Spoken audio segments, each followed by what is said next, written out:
గల్లీలో గింతంత ఆనబడితే చాలు మొత్తం బురద బురద బురద బురద ఏడ చూడు గుంతలే పాడుపడ్డాయి మా కాలనీ పెద్ద మనిషి కాడికి పోయి రోడ్లే పీయుడ్రే అంటే సిగరెట్లు దొరకలేవు అన్నాడు గదేంది రోడ్డుకు సిగరెట్లు దొరకలేవు అనుడేంది అనుకుంటుర్రా నేను కూడా గట్లనే అనుకున్నా ఈ ముచ్చట ఎరకయ్యేదాకా అబ్బా ఈ ముచ్చటింటే సిగ్గు లేకుండా సిగరెట్లు గుప్ప గుప్ప గుంజిడిచిపెట్టే కొంతమంది ఖుషితోటే ఎగురుతారు కావచ్చు ఎందుకంటే వాళ్ళట్లా తాగి పడేసిన సిగరెట్ తోకలతోటి గట్టి రోడ్లేయొచ్చని చెప్పిండ్రు ఆస్ట్రేలియాలున్న మెల్బోర్న్ ఇన్స్టిట్యూట్ ఆఫ్ టెక్నాలజీ సంస్థోళ్ళు ఆటితోటి రోడ్లేస్తే గర్మి కూడా బయటికి రాదట భూమిలోకెళ్ళి చల్లగా ఉంటదట ఇక పైనుంచి ఇంకిట్లా చేస్తే తాగి పడేసిన పీకలు పట్టుకపోయి చెర్లలో పడేసి నీళ్లు కలిస్తామవుడు కూడా ఉండదని ఇట్లా ఉపాయం చేసిండ్రట ప్రపంచం మొత్తంలో కలిపి ఏడాదికి 6 లక్షల కోట్ల సిగరెట్లు తయారైతున్నాయట అంటే చూడుండ్రిగా ఎంతమంది పీల్చుడుగాళ్ళు ఉన్నారో భూమి మీద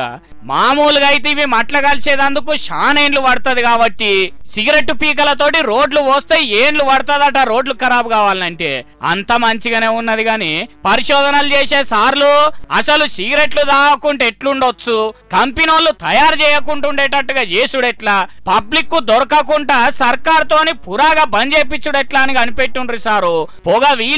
పీల్చి ఆగమైతున్న వాళ్ళ ఇంట్లో తలుసుకుంటారు మిమ్మల్ని